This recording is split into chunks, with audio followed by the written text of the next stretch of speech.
Bueno, pues vamos a arrancar. Bienvenidas, bienvenidos a esta presentación, primera presentación del libro Humanismos Primordiales.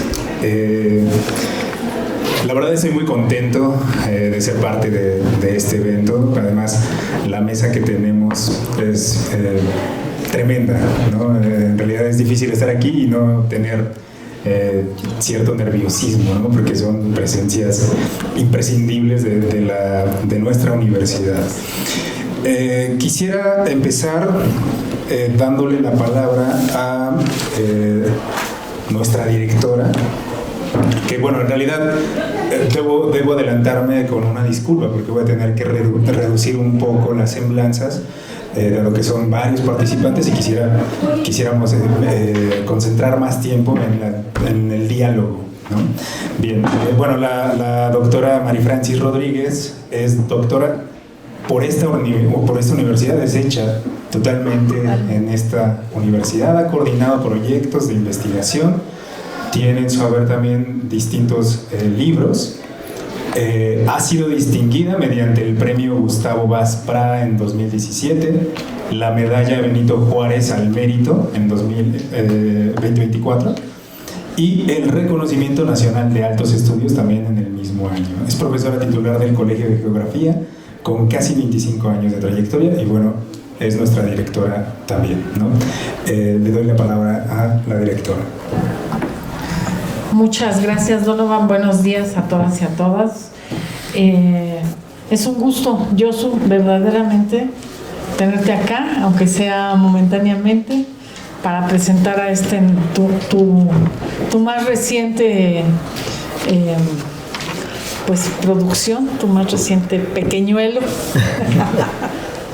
Y ¿mande? Ay. Tenerte acá es de verdad un gusto y te agradecemos mucho que hayas hecho una pequeña pausa en tu sabático para venir a visitarnos. Esta facultad no existe, no es filosofía y letras sin ti. Vaya. Así es que qué bueno que estás por acá. Sacar los colores. Bueno, es que pues hay cariño y reconocimiento. Me da mucho gusto estar aquí con Xochitl Mallorquín y también con Jorge Zúñiga, artífices de todo esto, de este evento, y Xochitl inclusive de esta obra. Y estamos esperando a Ambrosio, que no tarda en llegar, anda por ahí entrando a Ciudad Universitaria.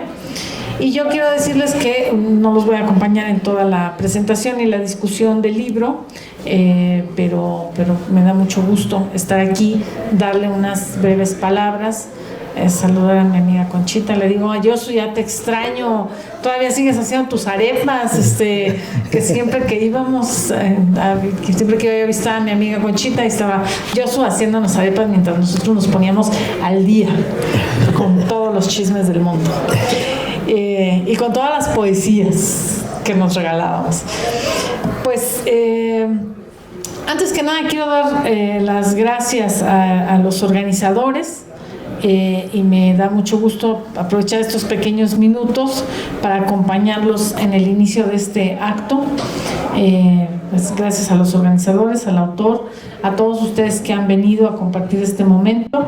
Nos honra a la Facultad de Filosofía y Letras darles la bienvenida a la presentación de este libro, Humanismos Primordiales, de nuestro querido colega, filósofo, poeta, el doctor Josu Landa. Esta obra nos invita a recorrer los caminos que han seguido la reflexión sobre lo humano a lo largo de la historia, desde los primeros intentos por entender nuestra existencia hasta los debates más actuales sobre el poshumanismo y el transhumanismo, sin limitarse a Occidente, sino incluyendo inclusive tradiciones de todo el mundo: África, América, Asia y Oceanía. Lo fascinante de este libro es que logra unir disciplinas distintas. Nos muestra que las ciencias y las humanidades no están separadas, sino que se complementan. Nos enseña a mirar lo humano con atención, curiosidad y respeto, y a comprender que los saberes humanísticos no son solo para especialistas, sino herramientas para cualquiera que quiera pensar sobre la vida, la cultura y la historia. Palabras como humanismo, humanidades o humanitario nos resultan familiares, pero ¿qué significan realmente? Yosulanda no pretende imponernos definiciones rígidas, más bien nos guía con claridad para entender estos conceptos, mostrar sus diferencias y al mismo tiempo revelar el hilo común que los une, la atención a lo humano, a la persona. Este libro nos lleva por un viaje apasionante, desde la reflexión de la antigüedad clásica, pasando por el humanismo cristiano y el Renacimiento, hasta llegar a las preguntas de hoy sobre nuestra relación con la tecnología y el mundo. Cada capítulo abre ventanas a contextos históricos, ideas y debates, ofreciendo pistas para que cualquiera pueda acercarse a ellos con sentido crítico y curiosidad. Humanismos Primordiales es ante todo una invitación. Nos invita a mirar nuestra historia, nuestra cultura y nuestro propio ser con ojos nuevos, a explorar preguntas que quizás no nos hayamos hecho y a descubrir cómo el pensamiento sobre lo humano sigue vigente y nos emociona. Este libro no es solo un texto académico, es un compañero para quienes quieran pensar sobre la vida, las personas y el mundo que nos rodea. Con estas palabras, mi querido Yosu, quiero dar inicio a este acto, confiando en que la presentación de este libro por el propio autor y sus colegas, así como las intervenciones de quienes nos acompañan, nos inspiren a todos a seguir explorando los humanismos con interés, emoción y apertura. Bienvenidos, bienvenido, enhorabuena. Muchas gracias.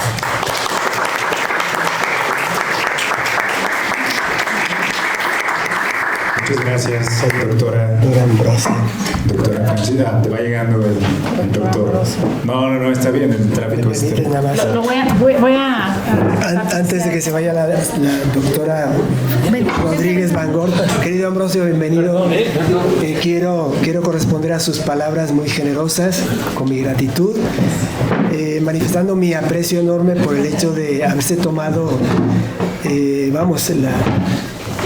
trabajo de venir acá, de hacer un paréntesis en su agenda, que todos sabemos es muy dinámica, en una facultad dinámica como esta, y la verdad, como digo, lo aprecio muchísimo, querida Francis, ¿no?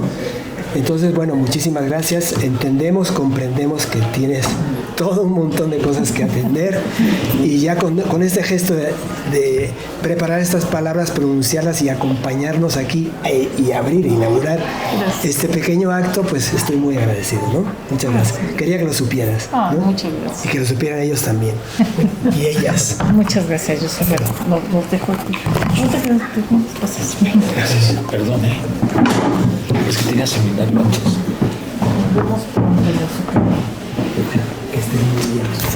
Que te vaya muy bien. Buen viaje. No te quieres saltar aquí con todo. Sí, pues corran. ¿Ya se recorre? Sí, gracias. Gracias, doctora. Perdón. Bueno, vamos a continuar con la maestra Xochitl Mallorquín. Ella es licenciada y maestra en Filosofía por la Universidad Nacional Autónoma de México, donde ha impartido la asignatura de temas contemporáneos y de estética, temas contemporáneos de estética y textos filosóficos. También ha sido editora y ha realizado diversas labores editoriales para el Fondo de Cultura Económica, la Coordinación de Humanidades de esta universidad, Siglo XXI Editores y el CONACYT. Ha publicado artículos filosóficos, cuentos y reseñas de literatura, filosofía y cine y en diferentes revistas como Íngrima, la Gaceta del Fondo de Cultura Económica y Contrapunto. Bien, bienvenida. Maestra.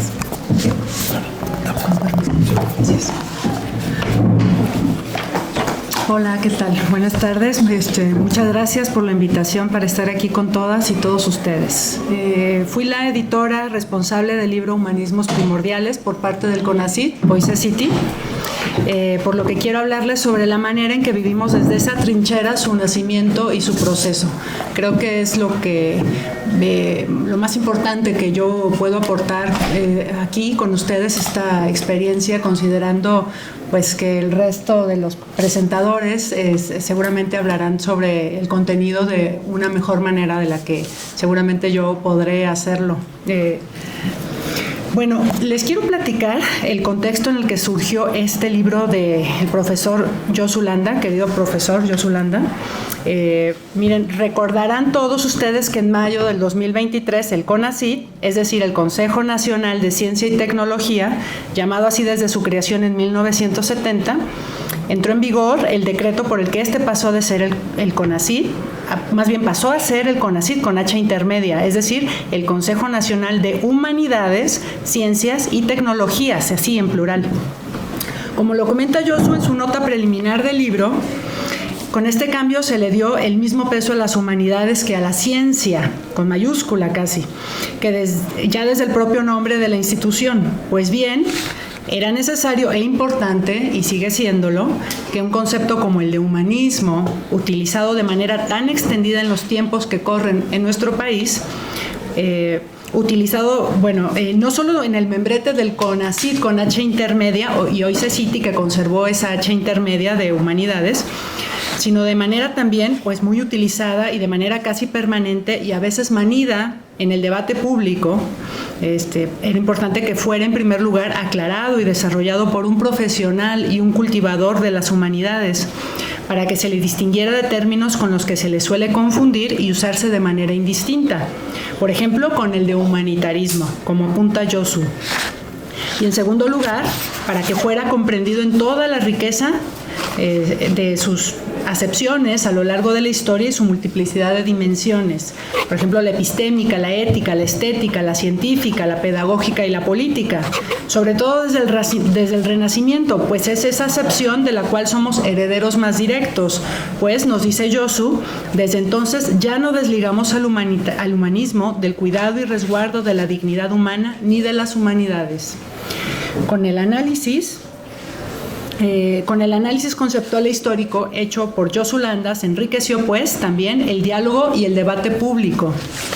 Pero el libro de Josu no es un caso aislado, pertenece a una colección llamada Ciencias y Humanidades para México, bajo la cual salieron varios títulos más, tanto de investigación en ciencia como en humanidades. Esta colección surgió en correspondencia con ese espíritu que se estaba impulsando desde el CONACYT de entonces, que ya estaba en vías de transformación en el mencionado CONACYT con H intermedia. Bueno, casi intermedia. El objetivo pues, es CONA-H-CYT.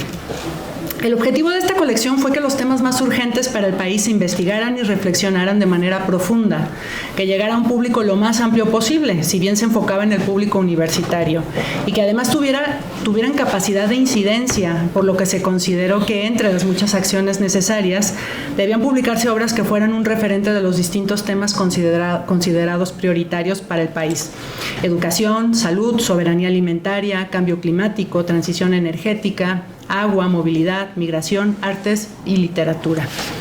Muchos de los libros que se publicaron en dicha colección pertenecían sobre todo a los programas nacionales estratégicos, PRONACES, que impulsó aquella administración del CONACYT. El libro de Josu respondía a la necesidad de la que la entonces directora del CONACYT estaba convencida, la necesidad de que las humanidades estuvieran en contacto estrecho con las ciencias. Conciencia esta que en parte le venía, como ella misma lo platicaba, de su cercanía con Wenceslao Roses, de quien era nieta, hecho que la marcó mucho. Cuento esta anécdota porque sé que el profesor Roses es una figura muy cercana a esta Facultad de Filosofía y Letras, pues fue un importante profesor de aquí a partir de los años 40 del siglo XX, además de traductor de múltiples obras filosóficas de gran relevancia. Humanismos Primordiales fue una bocanada de aire fresco en medio de los manuscritos académicos del programa editorial que aspiraban a convertirse en libros. Lo primero que resaltaba al hojear el manuscrito es que prácticamente no citaba ni tenía el tipo de referencias que hoy solemos encontrar en las obras académicas, es decir, con referencias puntuales cada cierto número de frases, sobre todo en el sistema de citación APA. Sin embargo, en la obra de Josu, que Josu presentó había rigor, mucha información sobre los temas tratados y referencias eruditas. Su prosa era la del ensayo, fluía natural, libre y segura a lo largo de toda la obra, como la de quien domina un tema, se siente seguro y se atreve a hablar a partir de sí mismo. Se disfrutaba mucho leer el manuscrito. Como dice Josu en el ahora libro, la intención de la obra era la de combinar rigor y libertad, y la obra lograba este objetivo. Si bien parece haber cierto consenso acerca de que las obras de investigación en ciencias les va muy bien las estructuras y estándares de los sistemas de citación internacionales, y lo mismo en el caso de las ciencias sociales, ¿hemos de decir lo mismo de las obras de humanidades? ¿Qué gana y qué pierden las humanidades con la desaparición del ensayo académico de alto rigor como una de sus formas de transmitir el conocimiento? La pérdida de esta flexibilidad expresiva conduce a una pérdida de profundidad hermenéutica, a una forma de pensar fragmentada. En el CONACYT nos pareció saludable que a las humanidades también se les diera el espacio y reconocimiento a esa otra manera de hablar, desde el rigor académico, la ensayística, y no solo a la manera en que lo requieren las revistas de investigación con estándares internacionales. En realidad se trataba de un rescate del género ensayístico-filosófico, pues este había sido el género más común de la filosofía mexicana y latinoamericana hasta antes del advenimiento y reinado de las métricas académicas internacionales para las revistas de investigación. En las semanas pasadas, casualmente, estuve revisando el archivo digital histórico de la revista Filosofía y Letras, que se publicó en esta facultad entre 1941 y 1948, y me llamó la atención que el formato de los artículos fueran en su gran mayoría del tipo ensayístico, de alto rigor académico y ensayísticos, como la obra de Yosu. Esta revista, por cierto, fue relanzada el año pasado. Creo que viene el caso compartirles que Yosu fue mi profesor de diferentes asignaturas. Cuando cursé en esta facultad la licenciatura en filosofía hace ya varios años. Sus clases, lo saben quienes las han tomado, es fácil que se conviertan en algunas de nuestras preferidas por todo lo que ahí se aprende, por su despliegue lo mismo de erudición que de apasionamiento por los temas vistos, y por el puente natural que Yosu crea con frecuencia entre filosofía, artes y literatura. Algo que creo que nunca le he dicho es que fueron los temas vistos durante uno de los semestres en que tomé su curso, el de las vanguardias artísticas de principios del siglo XX, lo que me hizo elegir el tema de mi tesis de licenciatura. Bueno, y quienes conocemos a Yosu sabemos de su gran elocuencia, y que no se reserva este regalo, diría yo, solo para sus intercambios con otros profesores o colegas. No, lo hace y lo ofrece también a sus alumnos, y ahora lo hace también a los correctores y editores, y seguramente casi a cualquier persona con la que interactúa. En un intercambio horizontal, es importante señalar. Esa manera de ser de Yosu nos exige sacar lo mejor de sí, esforzarnos para expresarnos mejor, así como para elevar el nivel de nuestros razonamientos y, en fin, el del diálogo, como he dicho. Para el caso de este libro, recuerdo que Yosu nos expuso en varias ocasiones sus posturas sobre aspectos de escritura, pero no lo hizo para tratar de imponerlas, solo para que estén enterados de por qué escribo algo de tal modo y no de otro, nos decía. Y atendió con interés observaciones que se le hicieron en los dictámenes editoriales a doble ciego. Por lo razonado de sus posturas acerca de sus preferencias de escritura, en CONACYT decidimos respetárselas, y lo mismo hicimos en algunos otros libros en que la manera de escribir de alguna autora o autor no era solo una cuestión estilística, sino también una postura política expresada de esa manera. Por último, me parece justo mencionar a algunos integrantes del equipo editorial de CONACYT, a los que de manera directa hicieron posible que este libro exista con el resultado que ustedes ya conocen o están conociendo ahora mismo. Menciono de manera especial a Luis Valtierra, quien se encargaba de los asuntos jurídicos editoriales, uno de los 3 miembros más antiguos del equipo editorial, quien fue pieza clave para que la colección Ciencias y Humanidades para México viera la luz. Luis es abogado, pero curiosamente también filósofo, un auténtico amante de la filosofía. Menciono también al poeta y corrector de estilo Leopoldo Laurido, quien nos honra hoy con su presencia, lector sumamente cuidadoso y sapiente que se entrega y sumerge siempre sin reservas en los manuscritos que revisa, entre ellos el manuscrito de Yosu, y con quien hice una gran mancuerna durante toda mi estancia en CONACYT. Además, a Francisco Hernández, quien se encargó con gran diligencia del largo proceso administrativo, y bueno, al entonces coordinador de comunicación y cooperación internacional, Horacio Chavira, quien lo mismo que Rosa Espinosa, entonces directora de difusión científica, impulsaron de manera decisiva la publicación de esta obra que hoy felizmente nos convoca. Pues enhorabuena por la aparición de este libro.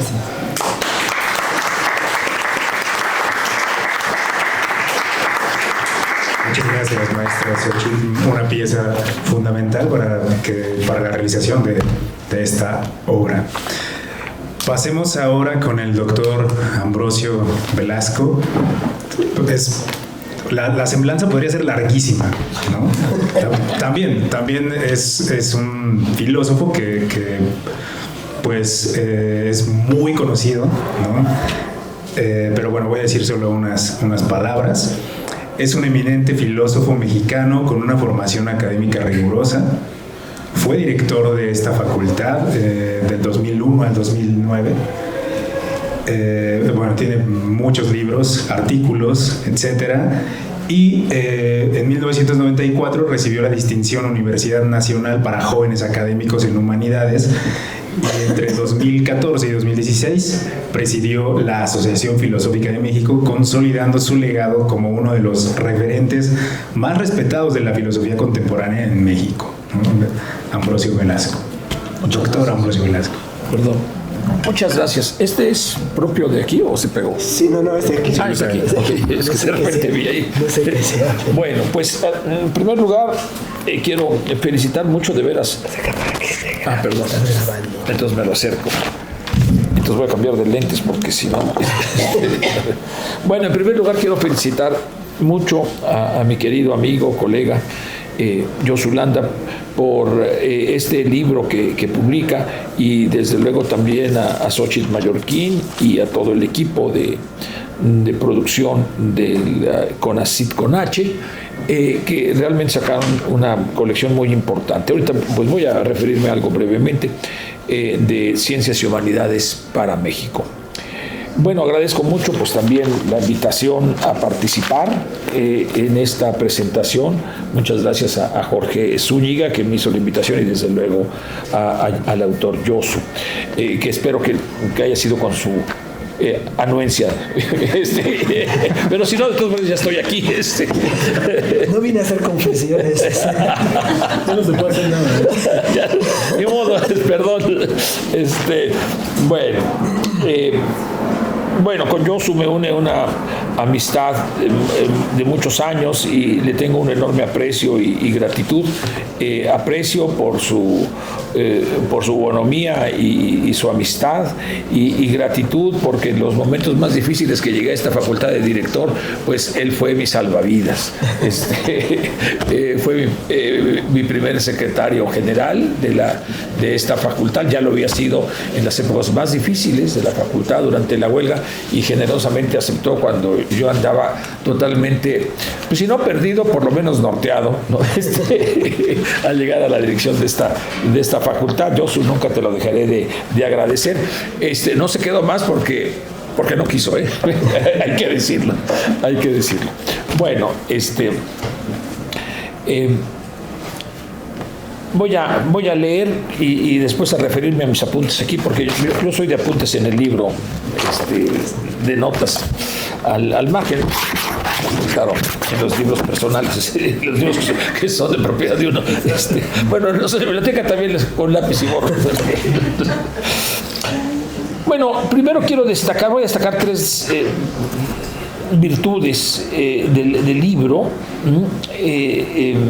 en general, y después voy a ir por cada capítulo si me da tiempo. Ya ahí me paran cuando ya digan ya párale. Bueno, en primer lugar, es un libro de gran originalidad, pues nos presenta una muy más que amena, es como una novela, ¿no? Uno no puede dejarlo de leer el libro. Ese es lo primero. No sé cómo se puede llamar. Josu tiene siempre las palabras precisas. No sé cómo puedes llevar un libro que te pica, que no puedes dejarlo de leer, que no dices, chin, me falta mucho para terminar de leerlo. No, al contrario. Entonces, bueno, yo le puse ameno. Es una amena reconstrucción histórica de la filosofía occidental que yo identifico con europea, desde el siglo VII a.C. Hasta el siglo XVI y su significación actual. Entonces uno dice, pero ¿por cómo se atrevió a escribir un libro de 20, ¿cuántos siglos? 23 siglos.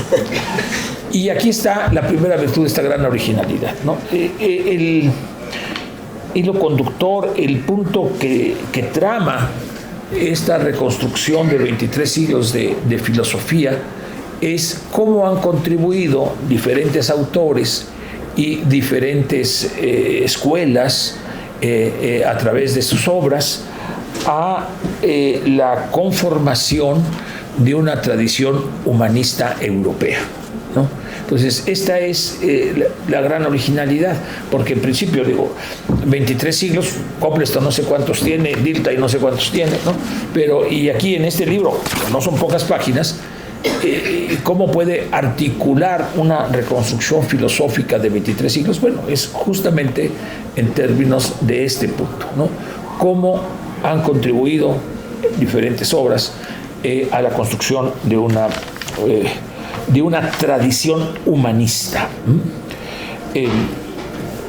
Bueno, el segundo punto que quisiera destacar es que Josu Landa entreteje la reconstrucción del contexto político, social, ¿no? Cultural, sobre todo político, que me parece sumamente interesante, con los textos, con el análisis de los textos, ¿no? Como coloquialmente se dice, se dice fácil, pero se hace muy difícilmente, es tanto un análisis contextual como un análisis textual. Y para ser más precisos, es una reconstrucción histórica y un análisis conceptual de las obras. Y esta articulación es muy difícil de lograr. Lo que predomina casi siempre en los textos y enseñanza de historia de la filosofía es que la filosofía se considera como lo que Popper llamaba el mundo 3, ¿no? Es decir, el mundo de las ideas, que está ahí flotando, y que es filosofía para Popper, por ejemplo, o para Leo Strauss y para muchísimos otros autores, precisamente porque trasciende su contexto, ¿no? Va más allá de su contexto. Es una concepción muy particular de la filosofía. Por el contrario, Josu encarna o contextualiza o inserta a los filósofos y sus obras en sus situaciones. Esto, además de ser algo no común, coincido plenamente con esa estrategia, pues es algo que precisamente José Gauss, nuestro emérito de esta facultad, y después nuestra entrañable Carmen Rovira, también emérita de esta facultad, siempre pregonaron. Recuerdo, estamos hablando 1943, y después cae Rovira como alumna en los 50s, pues por lo menos 23 años antes de Skinner, poco, que la escuela de Cambridge, ¿no? Que más o menos van a plantear lo mismo. Sin embargo, pues como eran filósofos hispanoamericanos, ¿no? Españoles y mexicanos, pues no tuvieron más influencia más allá de esta facultad, ¿no? Sí. Sin embargo, es asombroso, bueno, no voy a citarlos, como José Gauss dice que las ideas, y particularmente las ideas filosóficas, no subsisten en sí mismas, son acciones, así lo define Gauss, son acciones que el filósofo desarrolla en determinadas circunstancias como respuesta a problemas de esas circunstancias, con el propósito de incidir y transformar esas circunstancias, ¿no? Desde luego aquí se nota el legado de su profesor Ortega y Gasset, pero este es el planteamiento. Y sí, efectivamente, lo que es a menos que lo digo como un elogio, y aquí haciendo eco de lo que dijo Xochitl, ¿no? Se trata también de una obra de teatro, ¿no? El libro es un poco una obra de teatro en el mejor sentido del término. Es una construcción literaria dramática, no sé, quito el término dramático, es una construcción literaria en la que vemos literalmente actuar a los autores en situaciones y contextos. Esto es quizás parte de por qué uno se pica, porque es como una novela o se está leyendo una obra dramática, ¿no? Por esta. Además, de nuevo, todo esto sobre voy al tercer punto, entre muchos otros, ¿no? Estos son los comentarios generales, después voy a las particularidades. Destaco finalmente otra virtud del texto que ya la mencionó, ya se refirió Xochitl, que es la capacidad de integrar el estilo y cuidado literarios, ¿no?, de la escritura con el análisis. Yo no utilizo nunca el término rigor porque no me gusta ni el rigor ni el término. Yo siempre digo, el exceso de rigor es el rigor mortis. ¿Quién quiere el rigor mortis? Entonces, Es el último rigor. Es el último. Entonces, mientras más rigurosos somos, nos vamos acercando al rigor mortis. Entonces, por eso prefiero no utilizar. El término seriedad, no lo sé. Yo creo que el concepto adecuado es inteligencia y razonabilidad, ¿no? Con inteligencia, y aquí voy a utilizar una palabra que me enseñó Yosu, sin diéresis, ¿no? Si no saben, sinderesis, si no saben, pregúntenle a Yosu qué significa sinderesis. Pero es esta capacidad aplicada en este caso de articular el estilo literario cuidado.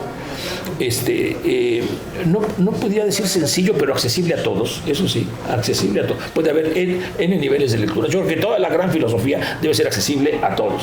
Y entre menos accesible es menos valiosa, ¿no? Muy en contra de esta idea de entre más profundo y más oscuro, mejor filosofía. No. Yo se lo dice una y otra vez, la claridad, pues es la exigencia mínima del filósofo. Y la claridad para todos, ¿no? Y para todas, para todos y para todas. Entonces, bueno, esta capacidad de cuidar el estilo literario, que se necesita mucho trabajo de escribir, de arrastrar el lápiz y la pluma. Este es algo que estoy seguro que las GPTs y la inteligencia artificial no puede hacer, ¿no? Eso, si lo hace va a ser muy burro, lo vamos a reconocer inmediatamente como un fraude. Aunque dicen que sí, pero yo lo dudo mucho, es de nuevo una característica, lo decía Xochitl, de la filosofía iberoamericana, según el propio Gauss, en la que él distingue, siguiendo a Dilthey, entre filosofías sistemáticas y metafísicas y filosofías literarias y inmanentistas y asistemáticas, donde precisamente el ensayo, nos dice Gauss, es la mejor expresión de este tipo de filosofía. Entonces, estamos ante una obra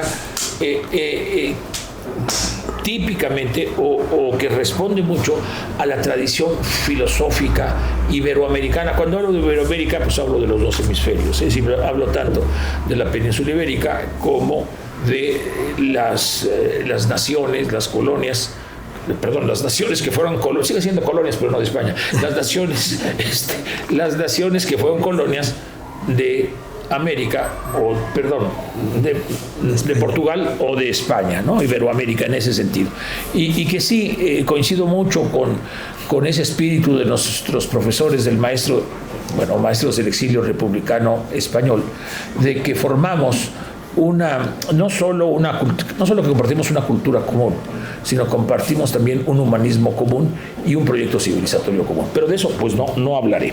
No hablaré. Simplemente de que ahí se inserta el Yosu y en particular este trabajo. Bueno, desde luego me imagino que hicieron una presentación de Yosu previamente, y si no habría que hacerla. Sí se hizo. No, sí. Pero seguramente lo va a hacer algo. Perfecto. No, sí, porque digo, es lo que da sustento a lo que estoy diciendo, ¿no? Que nos dice, pues, siguiendo Gauss, mucho de la filosofía. ¿Por qué se ningunea, se pregunta Gauss, la filosofía hispanoamericana y la filosofía mexicana? Porque se busca donde no está. Esa es la respuesta.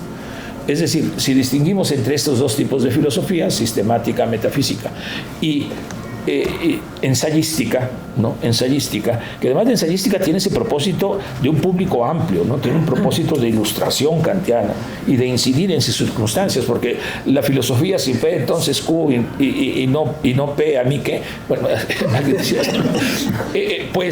con todo respeto, yo también estoy formado en una tradición analítica y creo que es muy importante, pero sabemos que no tiene el impacto o la capacidad de ilustración en el sentido kantiano que el ensayo. Y esto es, claro, una virtud, ¿no? Bien, con esto termino con las consideraciones generales. Voy a cada uno. El libro está constituido por una nota preliminar y 9 capítulos. En la nota preliminar, Yosu delimita ¿Cuánto tiempo me queda, perdón? Van ahora 11 minutos. ¿Y cuánto tengo? Síganme, no, para No hemos ajustarme. hablado, somos humanistas. Hay libertad. No hemos Bueno. hablado. Mira, cuando veas ¿Dormirse? Cuando veas caer cabezas, es cuando ya hay alarma. Perdón, pero voy a apresurar el paso. En la nota preliminar, Yosu delimita su investigación sobre el humanismo. El humanismo europeo u occidental. No sé si Yosu aceptará esa asociación entre europeo y occidental. Les voy a decir por qué, otras de mis locuras, ¿no? De por qué no me gusta el término occidental, pues es porque Sor Juana una vez me dijo, oye, ve bien un mapamundi, Sor Juana Inés de la Cruz, ve bien un mapamundi, ¿a dónde está América y dónde está Europa?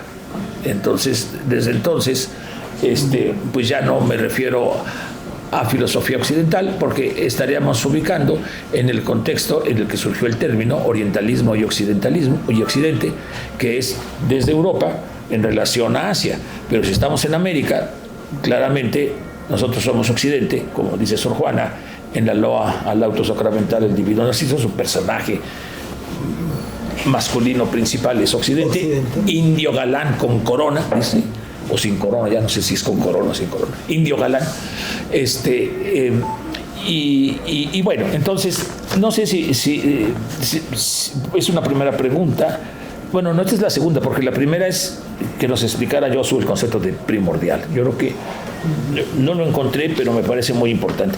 En Yosu ninguna palabra está de más, ni de menos, ni más o menos. Está ahí porque tiene que estar ahí. Entonces seguro nos hará una explicación de primordial. Bueno, entonces ya no voy a hacer tantas, ¿cómo se llaman? Notas a pie de página.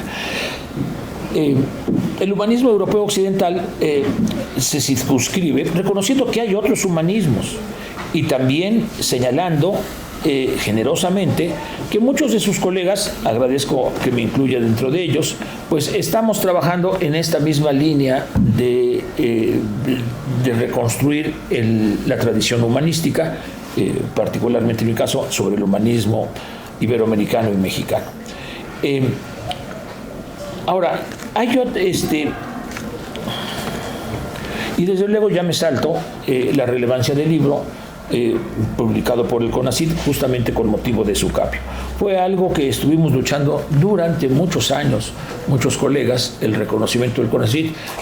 Por cierto, yo estuve por elección de mis colegas en la mesa directiva del Foro Consultivo Científico y Filosófico. No sé por qué no fui procesado para irme al Boloya, como mis colegas que fueron procesados y con los cuales siempre manifesté mi total solidaridad, porque participé en esa mesa directiva con 2 presidentes, por cierto, con 3 presidentes, por cierto, de la mesa directiva. Pero desde ahí planteamos siempre la necesidad del reconocimiento de las humanidades, porque no podía mencionarse. Todo tenía que ser ciencia, ciencia, ciencia. Yo le decía, es que esto no es ciencia, es humanidades, es que la ley no nos los permite. Vaya. Por eso festejo mucho que lo señala Yosu con toda claridad, no solo el cambio del nombre del CONACYT, sino también y sobre todo la ley así dice, Ley de Humanidades, Ciencia, Tecnología e Innovación, la nueva ley, aprobada en 23, ¿verdad? O, sí, 24, ¿verdad? En 24. Bueno, ahora ya voy al contenido. El libro está compuesto de 9 capítulos. Los 2 primeros se dedican a consideraciones que podemos llamar preliminares, referente a los conceptos, referente a la raíz común de lo humano en los conceptos de humanismo, de humanidades y de humanista. Se plantea lo que es común, dice Yosu, es lo humano, y subraya este concepto del humano y no el hombre por el sesgo de género que tiene el concepto de hombre, que desde un principio señala Yosu, y que sin lugar a dudas es uno de los sesgos que tiene la tradición humanista occidental, ¿no? El enfocar o focalizarse en el masculino, haciendo a un lado lo femenino. Bueno, es que, miren, yo creo que la historia se tiene que reescribir, porque los 2 personajes más importantes de los inicios de la modernidad son 2 mujeres. Isabel la Católica, que era un genio maligno o benigno, según se quiera ver. Maligno, claramente. Seamos plurales. Claramente pero maligno. era el genio, no era Fernando. Él andaba en las guerras y con las mujeres y con todo esto. Pero la gran estadista, sí, claro, y pregúntale a todos los americanos. Pero no podemos dejar de reconocer que ese proyecto de darle la vuelta al mundo para establecer un sistema mundo, pues fue de esta mujer. Y la otra gran mujer, totalmente opuesta del otro lado del Atlántico, es Malintzin, doña Marina. Esa es la gran mujer que utilizó, a mi manera de ver, a Cortés para lograr emancipar la cantidad de polis, de altepetls, altepemes en plural, de altepetl, ciudades-estados sometidos al imperio azteca, ¿no? Esa es la otra gran genio. Estas son las interpretaciones más recientes, y en ellas pues también me refiero a la interpretación de Margot Glantz sobre la Malinche, que es radicalmente opuesta a la muy pobre interpretación y machista interpretación de Octavio Paz sobre Malinche. Pero todo esto es en relación al sesgo de género. Se plantea, lo más importante de estos dos capítulos, se plantea un problema muy importante en filosofía. El problema de la universalidad del concepto hombre humano, ¿no? Y el reconocimiento de la diversidad. Esto lo menciona, lo plantea.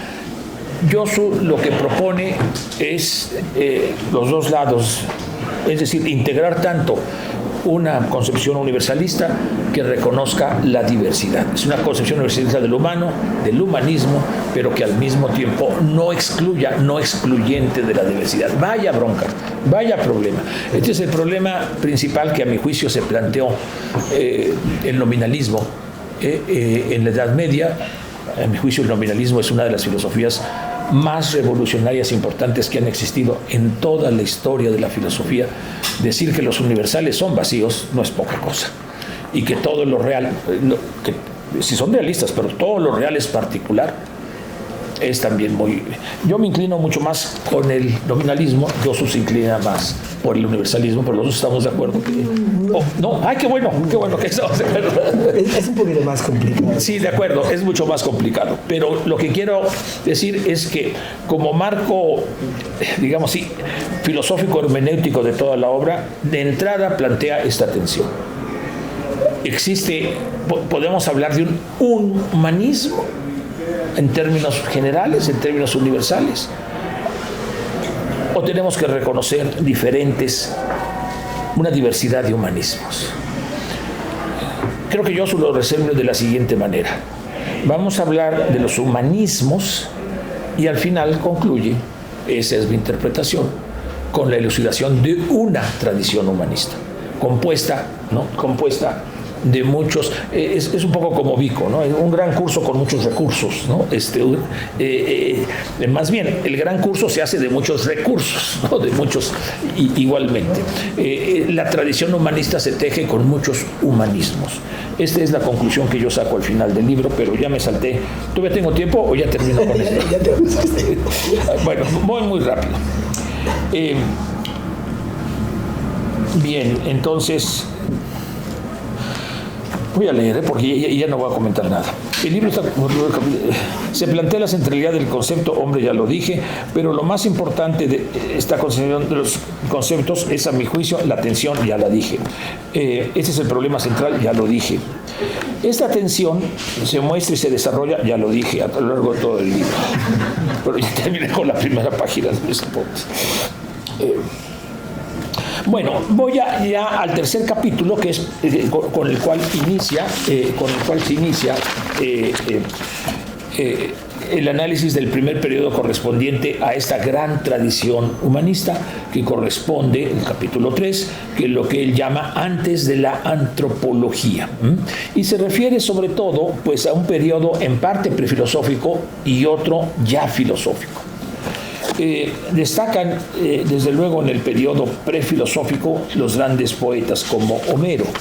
Y ahí está justamente este intento de construir una concepción del mundo griego sobre todo, a partir de la energía, pues sí, voy a decirlo en estos términos, de la arete, y en su traducción latina, pues de la virtud, que al final de cuentas es virilidad, ¿no? Sobre todo en esta concepción de Homero. De nuevo sesgo masculino, ¿no? Del hombre arrojado con fuerza, capaz de enfrentarse a su destino y a todas las peripecias que encuentra. Esta figura, desde luego, ahí hay un reconocimiento en qué contribuyen los poetas como Homero al humanismo, pues en una concepción de lo humano y ahí sí, del hombre machín, como un ser capaz de enfrentar y confrontar las adversidades, ¿no? Esto contrasta mucho ya con los inicios de la filosofía de la physis. Me llamó mucho la atención, me interesó muchísimo esta visión de Tales de Mileto, ¿no? Y de Anaxímenes, pero más de Tales de Mileto. Sobre todo porque destaca una idea profundamente humanista. Página 35, ya no la voy a leer. ¿En qué sentido Tales de Mileto reconoce esta dimensión humanista? En que en la physis hay una energía transformadora, pero precisamente parte de esa physis es el ser humano, lo humano, en donde se reconoce esa, en Tales de Mileto, esa energía transformadora. Lo que estoy apuntando nada más es mostrar, son muestras de cómo el análisis de estos filósofos que van revisando contribuyen al humanismo, ¿no? Al final va a haber un concepto de humanismo, desde luego, ¿no? Pero cómo esta idea de la capacidad humana creativa de confrontar las circunstancias, de vencerlas, el carácter antropocéntrico de la filosofía. Y es lo que va haciendo Josu en todos y cada uno, no me da tiempo de seguir, en todos y cada uno de los filósofos. Posteriormente, más voy a terminar con los sofistas, porque yo sí que hacer una defensa, él también hace una defensa de los sofistas, pero recuerdo mucho esa gran, desde luego que yo tengo mi corazonzote analítico, y admiro mucho al positivismo lógico, y recuerdo el manifiesto del Círculo de Viena, la concepción científica del mundo. Un pasaje dice Neurath y Carnap, estamos con los socráticos, no con los platónicos. Entonces siempre me llamó la atención por qué esa inclinación por los socráticos de los analíticos más duros, ¿no? Pues porque los socráticos están a flor de piel. Porque los sofistas, disculpen ustedes, los sofistas están a flor de piel, inmersos en la discusión pública, incidiendo en la realidad. No buscan la verdad, tienen razón, pero sí buscan que el pensamiento tenga una incidencia, una transformación en la vida. Y recordemos cómo termina ese manifiesto. La filosofía está en el seno de la vida, la filosofía sirve a la vida y la vida la acoge en su seno. Me parece una frase de lo más afín con los sofistas. Y, o sea, también en la filosofía analítica puede haber humanismo. Esa es mi conclusión. Sí. Esa es mi conclusión. Ya termino porque es imposible. Voy a referirme a los sofistas. Es que es fascinante también en este mismo capítulo, que es el más extenso, por cierto. Le pregunté por qué tan extenso este capítulo sobre la época presocrática, ¿no? Algo debe de haber ahí que fascina a Josu. Por mucho es el más extenso, el que más minuciosamente analiza de todo el libro sus contribuciones, ¿no? Heráclito es fantástico porque igualmente reconoce esta capacidad del ser humano para impulsar el devenir, el cambio, ¿no? Y el gran reto es el dirigir el devenir del ser humano, ¿no? Que al final de cuentas ahí está la esencia del humanismo, la autonomía del hombre o la capacidad del hombre para autoconstruirse a sí mismo y su devenir histórico. Finalmente, pues los sofistas, y claro, mi preferido, Protágoras. Ese es mi preferido. El hombre es la medida de todas las cosas. ¿Qué tesis? ¿Hay alguna tesis humanista más radical que esa? Desde luego, sí, reconozco, como bien dice Josu, los riesgos relativistas, pero bien vale aceptar el relativismo en aras de este humanismo radical, diría yo. Sí, el hombre es de todas las cosas, pero al final de cuentas es un relativismo referido al hombre. Y recordemos el papel tan importante que juega Protágoras. Ahorita me dice, en el diálogo sobre Prometeo, es el diálogo. ¿Cuál es el diálogo? Perdón. Cuando es está el Protágoras. El Protágoras, exacto. Entonces, cuando donde pone a hablar a Protágoras. Donde pone a hablar a Protágoras. No, pero eso es fantástico. Y con eso terminó. Porque es la visión más humanista que pueda haber. Protágoras nos narra el mito de Prometeo. Los científicos se llenan la boca con Prometeo, ¿no? Que sacó de las cadenas, y siempre está Prometeo rompiendo las cadenas. Ya terminó. Pero hay que leer el diálogo completo. Es decir, después que dice eso, Zeus no lo castiga por haber robado la ciencia y la técnica. Lo castiga por imprudente, por irresponsable. Y así lo dice. Negligente. No, ese es a su hermano, pues a su hermano, al pobre Pimeteo. Por haberle permitido a él.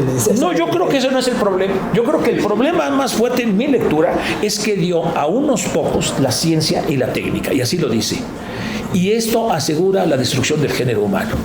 Entonces manda a mi querido amigo un dios fascinante que protege a los ladrones, pero que es al mismo tiempo el mensajero de los dioses. Hermes, ese es el mejor de todos, ¿no? Hermes es fascinante, ¿no?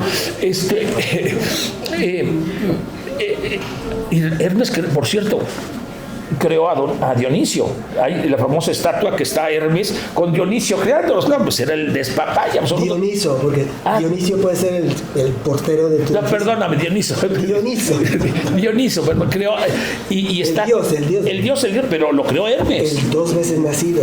Lo creó Hermes, entonces es fascinante. Pero lo concibió Zeus en su propio muslo. Bueno, pero lo importante es quién lo crea. Lo importante es quién lo crea. Mira, no hables de las posiciones eróticas, por favor. Bueno, si quieres habla de esto. Del castigo y del exiliado. No, pero justo entonces manda a Hermes a repartir el sentido común entre todos. Y le dice, a unos solos no le contesta Zeus, entre todos, porque si no está repartido entre todos, no habrá justicia entre... Esto me parece fascinante, y con esto termino, no sin antes irme al final. Me salto todo lo demás, declaro, bueno, como ustedes pueden ver, espero que lo único que quería era contagiarles este entusiasmo y esta fascinación de la lectura, ¿no? Porque es una obra de teatro filosófica la que está haciendo Josu en este trabajo. Podemos hacer lo mismo con cada capítulo y con cada, es fascinante, pero al final se pregunta, al final, me voy a ir al final. Aquí tengo todo anotado, en cada capítulo tengo mi resumen. El último capítulo es una reflexión sobre la vigencia del humanismo hoy.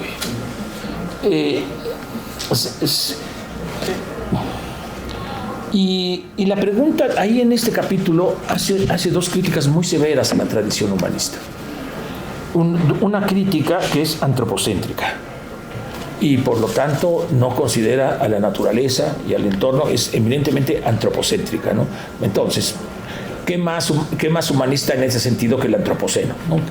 Y qué más peligroso que el antropoceno como destrucción de la naturaleza y del mundo. Entonces, ahí hay una reflexión muy interesante, porque parecería que todo el humanismo es favorable o es positivo, y ahí sin embargo, lo que es también etnocéntrica, porque pues es básicamente europea. Pero no obstante todo eso, lo que vale mucho la pena del humanismo es la defensa de la dignidad humana, como esa libertad creativa y de autodeterminación de las personas y de las polis. Esto quizás es la esencia, el rasgo fundamental de todo humanismo.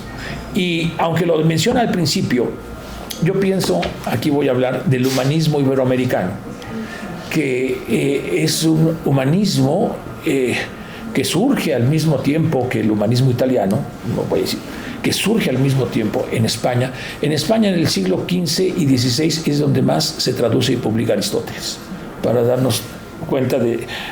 Italia es mucho más platónico, el Renacimiento italiano.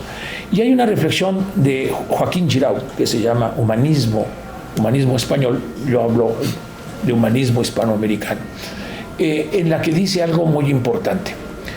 El humanismo iberoamericano es más radical y de mayor trascendencia histórica que el italiano, porque el humanismo hispanoamericano tiene como principal referente América. ¿Qué hacemos con América? Es decir, ¿qué se va a hacer en los siguientes siglos? Esa es una reflexión importantísima que hace Joaquín Giraud.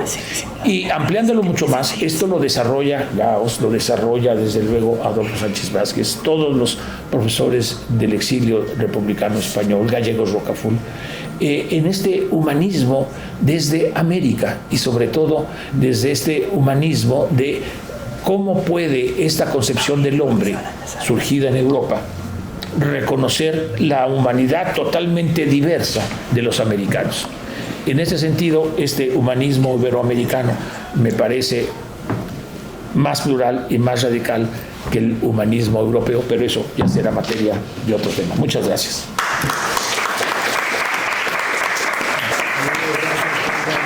Perdón, me quedé con todo apuntado. Bueno, gracias, doctor Ambrosio, por sus elocuentes y contagiosas, yo creo que sí son contagiosas palabras. Le damos la palabra al doctor Jorge Zúñiga, que es un filósofo de formación internacional y trayectoria sólida dentro de la UNAM. Cuenta con un doctorado en la Universidad de Frankfurt.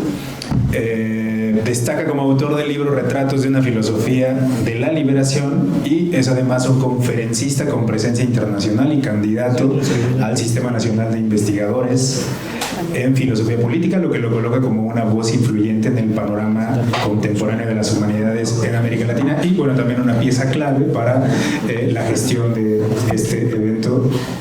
Adelante, por favor, doctor. Muchas gracias, don Oman. Buenas tardes a todos y a todas. Pues bueno, después de estas dos participaciones junto con la bienvenida de la directora, pues me queda, creo, muy poco que decir. Sin embargo, sí me centraré mucho, como fue las notas que hice, a mostrar por qué es importante leer el libro, ¿no?